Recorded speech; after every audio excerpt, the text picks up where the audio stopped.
चलिए समझते हैं कि एक रासायनिक समीकरण को संतुलित करने का क्या अर्थ होता है और रासायनिक समीकरण को संतुलित कैसे किया जाता है। तो यहाँ हमारे पास एक रासायनिक समीकरण है।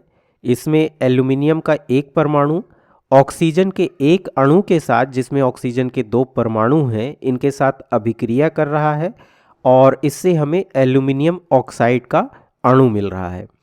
अब आपके मन में प्रश्न होगा कि यह तो एक साधारण रासायनिक अभिक्रिया है, इसमें हम क्या चीज़ संतुलित कर रहे हैं, यहाँ पर संतुलित करने की आवश्यकता क्या है। तो यदि हम यहाँ ध्यान से देखें तो अभिकारक में एल्यूमिनियम का केवल एक परमाणु है, जबकि उत्पाद जो हमें मिल रहा है एल्यूमिनियम ऑक्साइड, उसमें एल्यूमिनियम के दो परमाणु हैं। यहाँ पर एल्यूमिनियम का एक अतिरिक्त परमाणु कहाँ से आ गया? स्पष्ट रूप से यह स्वतः प्रकट नहीं हुआ है, बल्कि इसका कारण यह है कि इस अभिक्रिया में एल्यूमिनियम के दो परमाणु भाग ले रहे हैं। ठीक है। इसी तरह यदि ऑक्सीजन को देखें तो यहाँ ऑक्सीजन का एक अणु भाग ले रहा है, जिसमें ऑक्सीजन के दो परमाणु हैं, लेकिन जो उत्पाद हमें मिल रहा है उसमें ऑक्सीजन के तीन परमाणु हैं। तो यहाँ पर भी हमें ऑक्सीजन का एक अतिरिक्त परमाणु मिल रहा है। यह परमाणु कहाँ से आया? यह भी स्वतः प्रकट नहीं हुआ, बल्कि इस अभिक्रिया में ऑक्सीजन के तीन परमाणु भाग ले रहे हैं। तो इस तरह से हम देख सकते हैं कि दोनों पक्षों में, मतलब अभिकारकों में और उत्पाद में, इन दोनों पक्षों में जो दो तत्व हैं, इनके परमाणुओं की संख्या अलग अलग है।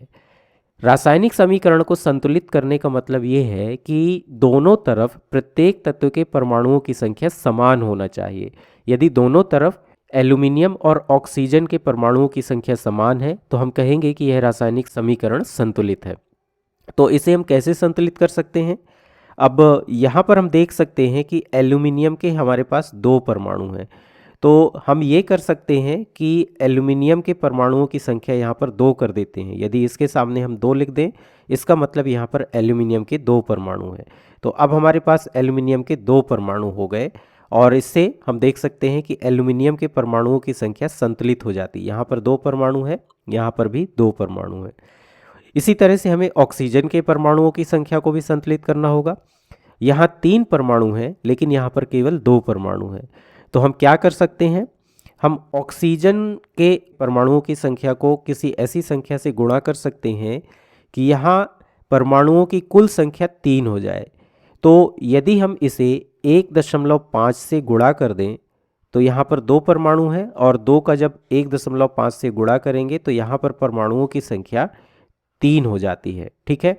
तो इस तरह से ऑक्सीजन के यहाँ पर कुल तीन परमाणु हो जाएंगे और यहाँ पर भी तीन परमाणु हैं।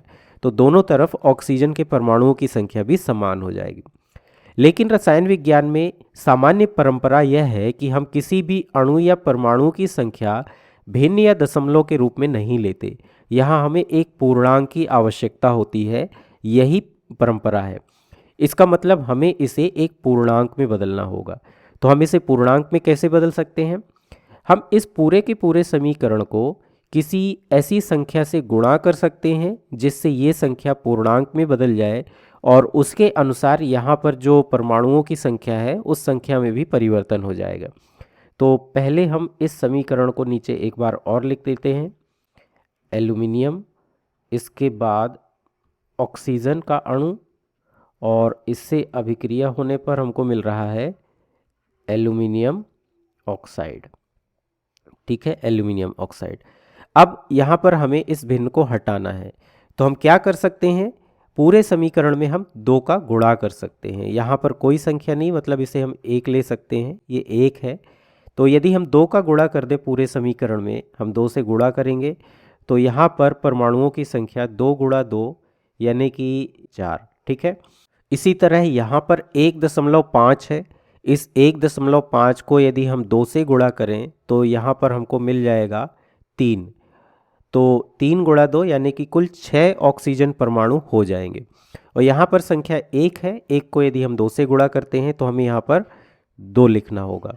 अब यदि हम दोनों तरफ इस बात की जांच करें कि क्या प्रत्येक तत्व के परमाणुओं की संख्या बराबर है, तो यहाँ पर हम देख सकते हैं कि एल्यूमिनियम के कुल 4 परमाणु भाग ले रहे हैं और इस तरफ एल्यूमिनियम के साथ यहाँ पर नीचे 2 संख्या है, इस 2 के साथ हम 2 का गुणा करें तो हमें एल्यूमिनियम के परमाणुओं की कुल संख्या मिलती है जो 4 है।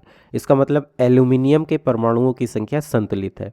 इसी तरह ऑक्सीजन 3 गुणा 2 यानी कि यहाँ पर ऑक्सीजन के 6 परमाणु भाग ले रहे हैं और यहाँ पर भी 3 गुणा 2 कुल 6 परमाणु हो जाते हैं।